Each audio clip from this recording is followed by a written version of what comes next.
Morning, everybody. Happy still not back to school yet day, and welcome to the news agenda with me, Fleet Street Fox. And today I'm joined by the Mirror's political editor, John Stevens. Good morning, John. Hey, morning, Susie. Now, this is the People's Paper Review, so get into the comments, ask us your questions. Those of you listening later on podcast will just have to count the days until September the 1st. So what have we got for you today? Well, the Mirror has splashed on a picture of some very sad lionesses after the England women's football team lost the World Cup to Spain yesterday. And there's more inside about messages of support from the King, one that doesn't make any sense at all from the Prime Minister, who's trying to be down with the kids and doesn't know what to say, and what next is going to happen for the squad. But can we all please just stop calling them girls or losers? They are the second best football team in the world for 90 minutes. And if it was a different 90 minutes on a different day, they might have been the best. It's just pretty astounding achievement, considering that women's football was banned for the best part of a century by men who were jealous of the attention and popularity of women's fame. That's my rant of the day over. Now, there's loads inside the paper about what's next for the squad, but inside, on a completely different topic, is a story about what's next for overworked GPs, which it seems is more and more patients. John, it says here they're so overworked that it's actually dangerous. Can you take us through the story? What's it say? Yeah, so these are some guidelines that have been put out by the BMA, that there's this general standard that GPs on an average day are meant to only see 25 patients or less than that number. And there's concerns that if you see more than that number, then you may not concentrate in the same way, you may not be as sharp, you may not pick up on some of the cues when people are explaining what exactly is wrong with them. And this has been a survey of GPs that's been done. I think they consulted about 850 GPs and asked them, how many patients are you seeing a day? And 60% of them, so they were actually seeing more than this 25 limit. They were seeing between 25 and 40 a day. And so the concern is, if you're just kind of trundling the patients through one after the other, you're not going to pick up on stuff. You're going to miss important clues, and you're going to end up with patients getting sicker because the doctor hasn't noticed what's wrong with them. Right. Okay. So it's basically that there's too many people coming through the system and probably not enough GPs there to deal with it. And what do you think, everybody? Have you had trouble with a GP? Have you been rushed through an appointment? Has it been not enough time for you that you feel to get out what it is that you wanted to talk about? Do you feel they're dangerous, or are they still doing a pretty good job despite all this? I mean, this is all going to add, isn't it, John, to calls for yet more strike action and more taxpayer money to sort of be spent on retaining GPs, cutting these workloads and things. And it's only going to take, you'd have thought, one case where a stressed GP misses something obvious and the resulting sort of scandal goes in the papers, that someone's going to be shamed into doing something. But I suppose there'd be some people who would say that sort of happens pretty much every day already. Yeah, and we know that there's been a slight shift as well in getting GP appointments ever since the pandemic. I don't know what your GP surgery is like, but mine, often if you ring up, they say, well, we don't have any appointments in person, but you can speak to someone on the phone. And quite often you think, well, if I can speak to someone on the phone today rather than wait several weeks to see someone face to face, I would rather that. But the problem is, if you're it's like if you're talking to someone, if you catch up with someone on the phone briefly, you don't pick up on the same things as you would when you've got someone right in front of you in person. I think that is already an issue, that some people feel that they don't quite get the same amount of attention as they were getting a few years ago from their GP. Yeah, but then again, of course, not everyone's going to the GP to get diagnosed with something, are they? Now, 25 patients a day is on an 8-hour day, which of course GPs don't work, but an 8-hour day, that would be 3 patients an hour, which on the face of it doesn't sound like very much. But there does need to be time for paperwork and letting the computer load and all the crap of it in between, toilet breaks, everything else. Perhaps that means 15 minutes a patient, which for some patients is quite good, and others who are in there for something really quick. I mean, that's unnecessary. You and I, when we speak to a doctor, are probably not speaking to them about a chronic condition that needs some explanation, and certainly not about 2 or 3 things at once when you go in there, which some other patients are going to be talking to them about. Do these kind of, immovable, totally inflexible targets, you must only do 25 a day kind of thing, does that help really when some GPs are going to be seeing just, 40 people having a prescription review? And you can do that in 8 minutes or less. You can do it in 5, in another different part of the country, they're going to be looking at obesity, mental health issues, which might take a bit longer, or another one's focusing totally on children's health. Just saying they should all just see 25 doesn't really make any sense, does it? No, I think that, and as you say, different people need different appointments, different things, and sometimes you can be quickly in and out. There's no need to kind of drag it out any longer. But sometimes if people haven't been able to see their GP in a while, they might turn up and have all these different number of problems that they want to talk to their GP about. Say, oh, while I'm here, can I also point out this, and I've got this rash and this happened to me, and da da da da da.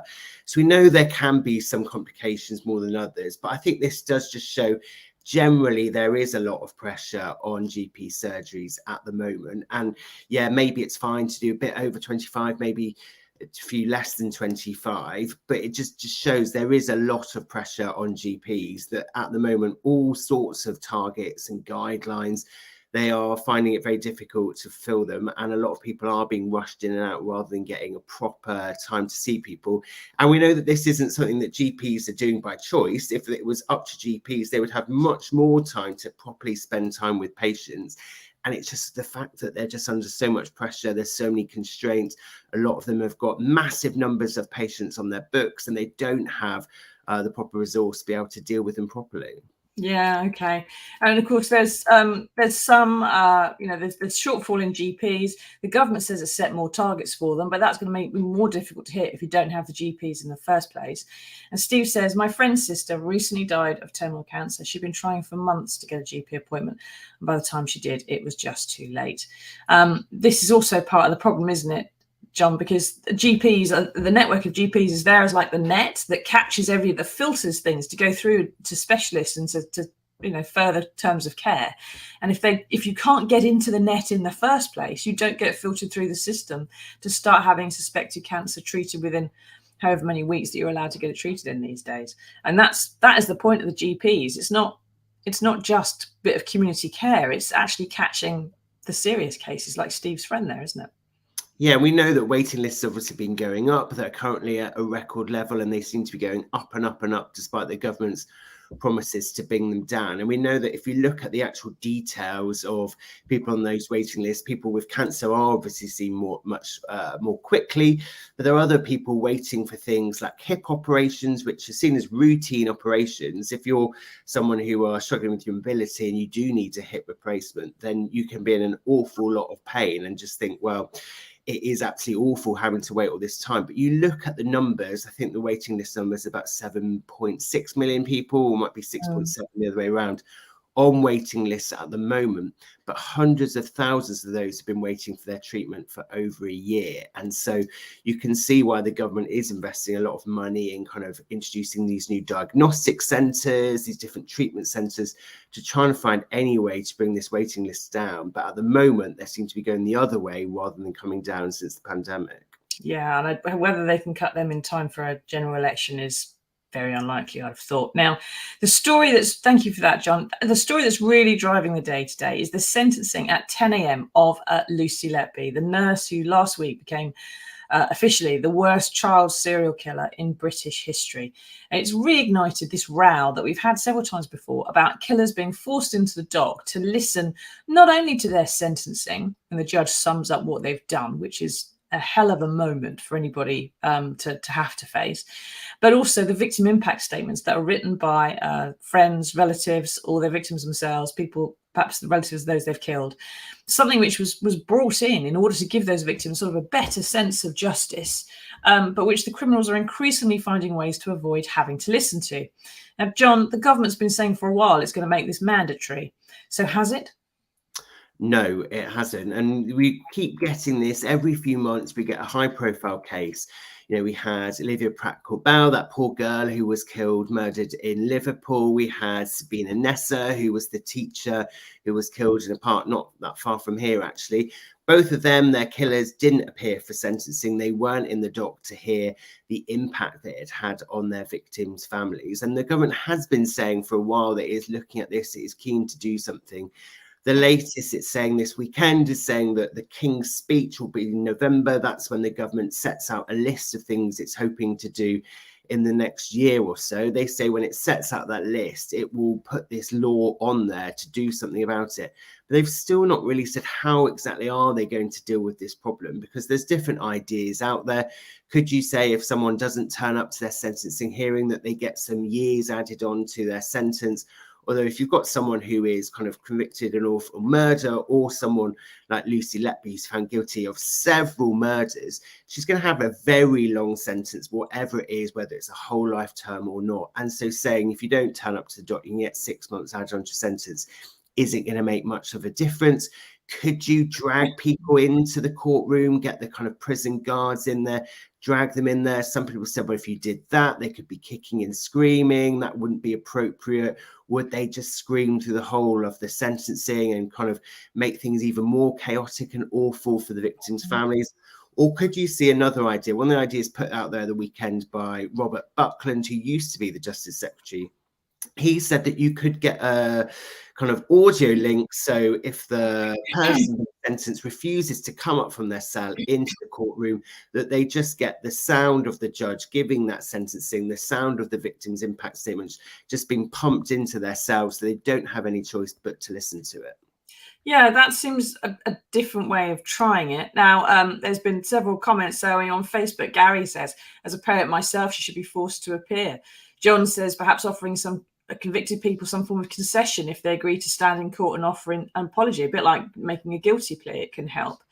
But then again, you've got, I mean, Mike says here, this law is going to have to be changed, but you can imagine some who are forced into the dock for sentencing will cause mayhem. Steve Lumby was just saying that perhaps they should get, the maximum sentence if they don't have a no-show. But the thing that always sort of, the kind of stories that cause this kind of ruckus every time are the serious ones. It's the murders, isn't it? They're already getting life. So knocking 6 months off Lucy Letby's sentence is going to make no difference, because she's facing multiple life sentences. The killer of Olivia Pratt-Corbell, he's only facing 1 life sentence, but you can knock 6 months off it. But I mean, he's still doing 20 years. Is it going to really make much difference to him? Possibly not. They were already getting the maximum term in many cases, and they're setting these tariffs and so on. And there's the possibility, of course, that if you have to physically drag someone into the court, you have to restrain them, that causes other problems. And, the idea, it's one of those things, isn't it, that when the newspapers report on, and I'm going to say all the media are involved in this really, but when we report on a massive killing and a big case, and the perpetrator doesn't want to be in the dock to face up to it effectively, the media tend to lead this call going, they must be made to do it. But the possible downsides are immense, because if someone, had to be dragged kicking and screaming into the court, then they would just disrupt the courts. They would cause more suffering to the families who are there. They wouldn't get to read their impact statements out. You can't have the court being completely disrupted. I mean, if someone kicked and screamed in the dock in the middle of a court case, the judge would chuck them out until they've calmed down.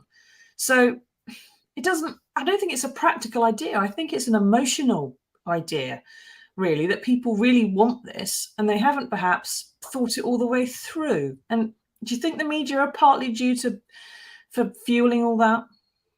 Well, I think that this is mostly being led by families of people who have been killed, who've gone through these awful crimes, and they're never going to get their relatives back. But part of the process of this grief is finding some sort of justice. And at the moment, they feel that they're being mocked and ridiculed, really, by their loved ones' killers, who seem to have found this loophole that they're able to get out of attending the sentencing. There seems to be a trend that it keeps on happening.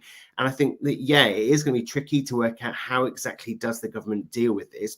But I think they do have to do something, because I don't think it is acceptable that things carry on at the moment. And as you say, it is really hard to work out what exactly do you do. None of the possible solutions are exactly perfect, but I don't think it is going to be possible for the government to carry on as it is at the moment. I think you are going to have to see some sort of changes, and maybe they won't work out perfectly, but I do think you have to have some attempt, because the whole point of the justice system is not just that justice has been done, but it's been seen to be done. And at the moment, I just think it's really unsatisfactory for those poor victims, and it's just making the awful killings of their loved ones even worse.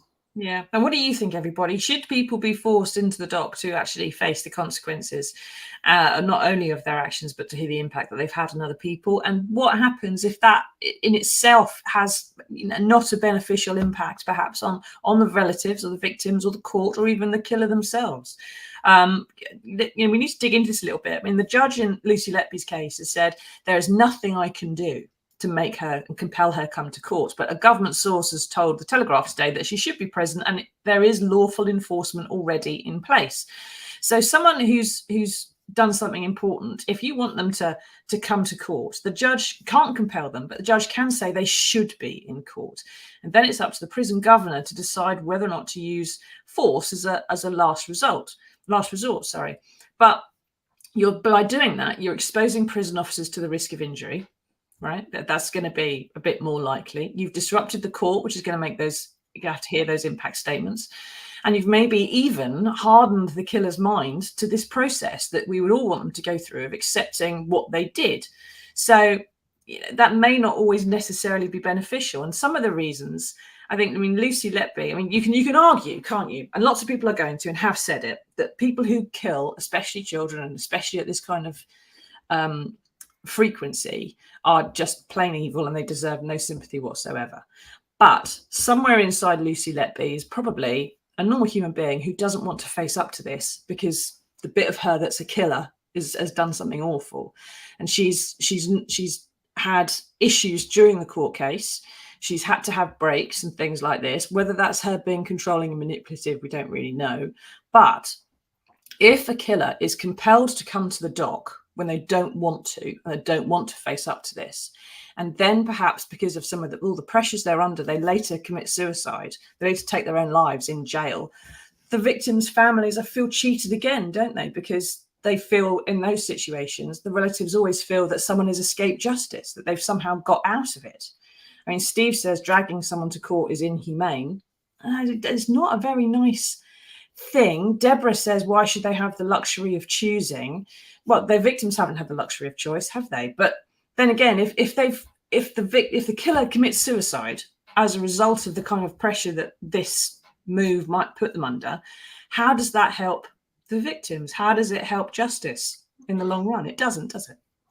No, but I think we have to be slightly careful. I think suggesting that just that you made someone a killer go to their sentence hearing, that may cause them to take their own life. I think that might be a bit of a leap. And I think particularly in the case of someone like Lucy Letby, where is the evidence that if she was forced to go to her sentencing today, that she would disrupt it, that she'd be kicking and screaming?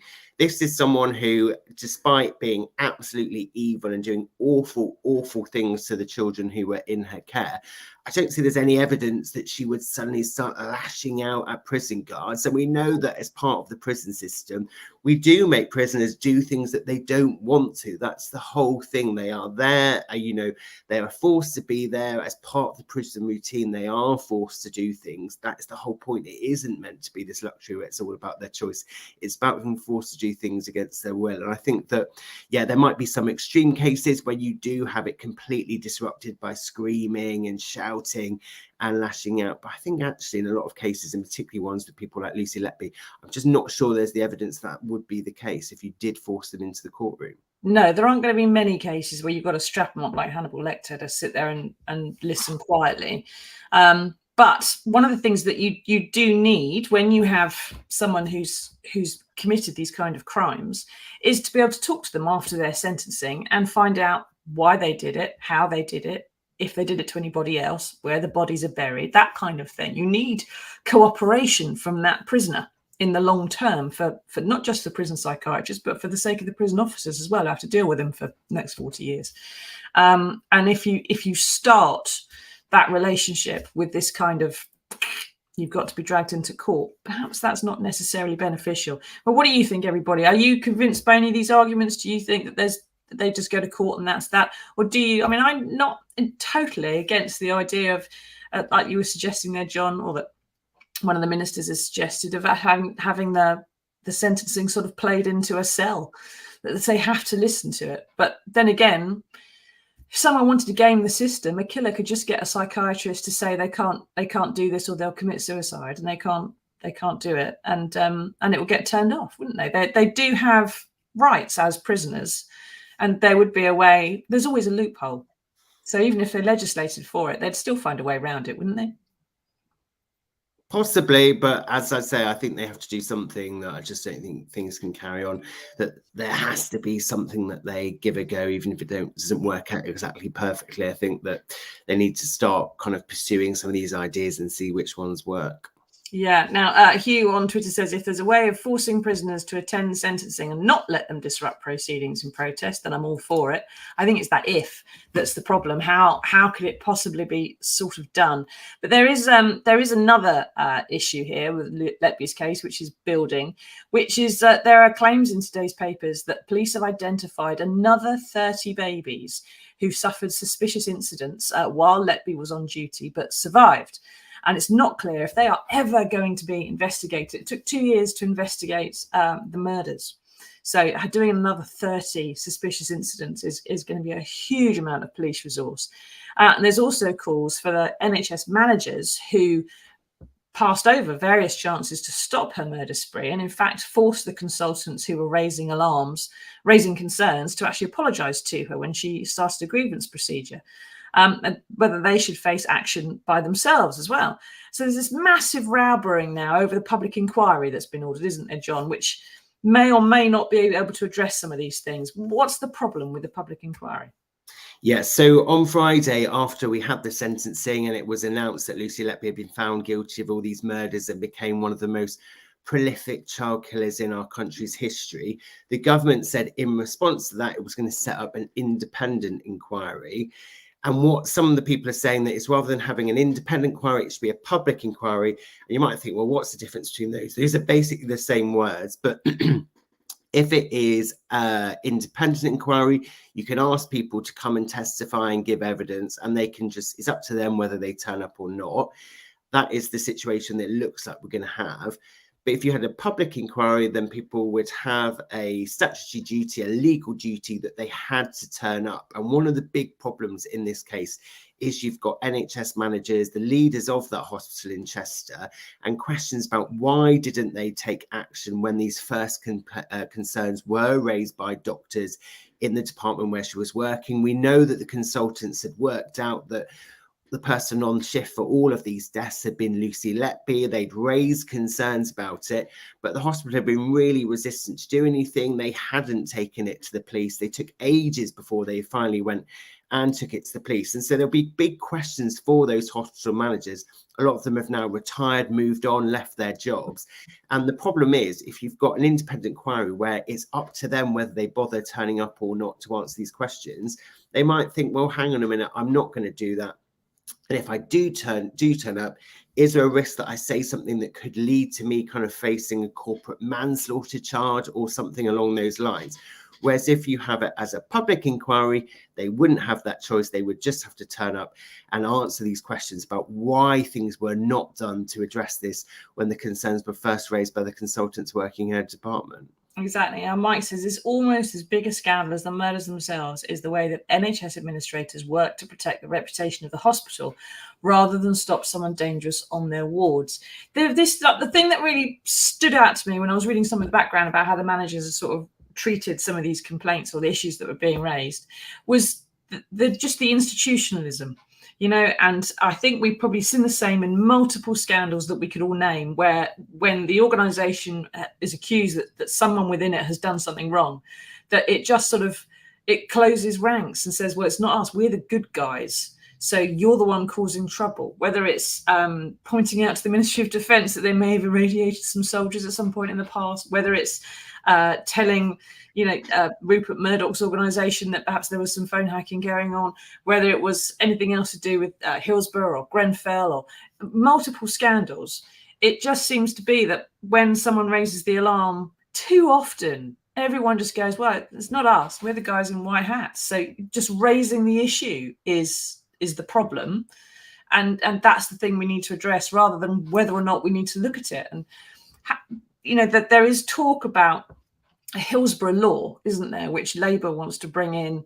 It's supposed to be in their manifesto if they ever get around to publishing it, so if they come into government, which would produce a duty of candour on public officials, which would mean that they have to tell the truth at all times in their jobs, and give people representation and so on. If there is another sort of massive tragedy or scandal, the families of Lucy Letby's victims, suspected or otherwise, would all have someone who could represent them without having to go to fight their own legal cases and things like that.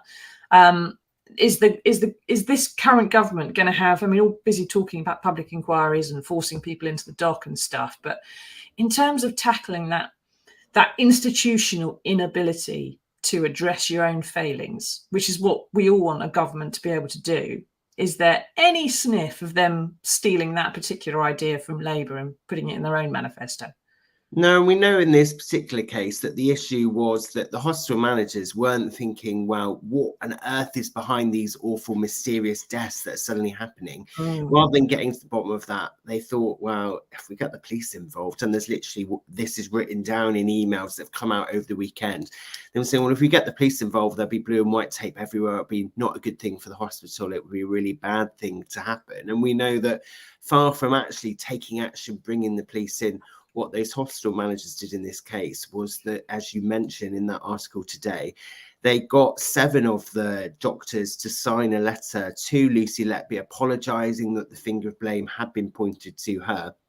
And 2 of the consultants in the case who had kind of put the dots together and thought that there was something suspicious here, that there was something, a link with Lucy Letby, they were told that they had to do face-to-face mediation with Lucy Letby and say, we're really sorry that the finger of blame has been pointed towards you. So rather than dealing with this problem, finding out the real answers and finding justice, the kind of automatic response had been keep things hush-hush, carry on and pretend nothing's really happening. Yeah, and yet the process of unpicking perhaps what went wrong within the structures of the hospital, what went wrong in Lucy Letby's head, even while she's in those mediation sessions, and the doctors who had rumbled her were being forced to apologise, and what she was getting out of that, whatever control, manipulation she was exerting upon them through her grievance procedure. All that stuff, you've got to find out what went wrong in order to prevent it ever happening again. That does involve cooperation, not just of the NHS managers, of course, or perhaps being compelling them to a public inquiry with statutory powers, but also getting the killer herself to sit down and start talking to people, which maybe doesn't happen if they're dragged to court. Who knows? Everything will come out in the wash, I expect. But if we see a law about this before the next general election, I'll be amazed. I don't think this government is one that's necessarily legislating very quickly for everything, unless it's to do with a boat and people that are a bit brown-skinned. But anyway, we'll see. Maybe I'll be proved wrong. Thank you for that, John. Thank you, everyone, for taking part. Now, we have found some good news in the world, and here it is.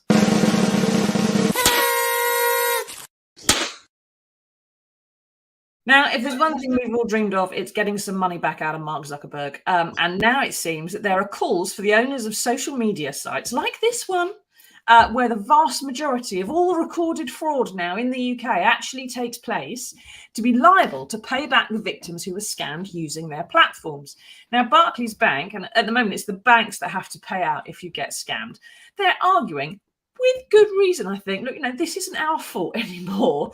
It's now the fault of sites which allow scammers to manipulate and work on people in ways that they weren't ever able to previously, using social media and friend networks and so on, and that they should be the ones to pay out. John, have you ever fallen victim to a social media scam, and how would you feel about asking Elon Musk to pay you back if you were? Well, I've certainly bought things I regret online, but never been properly scammed. I mean, you look at some of these figures here, they're saying on average, people are losing about £1,000 on these scams. So really big sums of money, people suffering. I think that we know that all these tech firms, they kind of think with their pockets, and the only way, they've got the know-how, they've got the ability to sort these things out, root out the scam adverts, get these kind of fraudsters to book. And clearly the only way they're going to make that a priority if they think they're going to lose out money because of this. And so, yeah, I think it's a good thing if they're going to make the tech firms pay up, because they might finally start taking on these adverts. And we know all the problems. We know it's kind of things like Martin Lewis, the money saving expert. We know that his face gets used and people are looking for money advice. They're running out of money. They don't quite know what to do. And they get tricked by these fake adverts using people like him, using people like Lorraine Kelly, all sorts of different famous faces, having their kind of identities misused in this way. And we know that there is going to be a growing problem with this, with AI, that you can create kind of even videos of people like Martin Lewis talking to you, making it look like it's totally real. And so this is a problem that's getting worse and worse and worse unless the technology firms do something to root out the problem. Yeah, and they can spot a scammer. They know someone who's a fake account. They can spot, organizations and people and individuals who are just setting up fake accounts and using it to have money starting to channel through and everything else. They can do that if they want to. And I haven't fallen victim to a scam. I don't know if anybody you have out there, anybody, but it's one of those things. I think that it's really pernicious. If people have been catfished, people have been persuaded and conned over long periods of time, it has a massive impact on the mental health sometimes. And a little bit of wealth redistribution from the Zuckerbergs and Elon Musks of this world, I don't think would be a bad thing necessarily, John. It will stop them firing their penis extensions into space, which I'm not entirely sure is helpful to anybody on the planet. And actually, we all get to share a bit in the wealth, and then we wouldn't mind so much that Elon and Mark were doing so much to damage everything else. But we'll have to wait to see, won't we, how that one turns out. Right. Thank you for taking us through all that, John. Another quiet day in silly season, I'm afraid, everybody. But it's nearly over. It's nearly over. Another week or two, they'll be back at school, back in Parliament, and then back off out to party conferences again. Are you going to all the party conferences this year, John? I am, yeah. I need to psych myself up ready, but it's still a while to go. They're slightly later this year. So it's end of September. Still got a bit. You need to start preloading the vitamin C and getting ready for conference flu that will hit you. Right, more about that, I'm sure, as the weeks progress. Thank you, John, for taking us through all this. Thank you, everyone, for taking part. We will see you all again on Wednesday for another silly season edition of the News Agenda. Till then, everybody, tatty bye.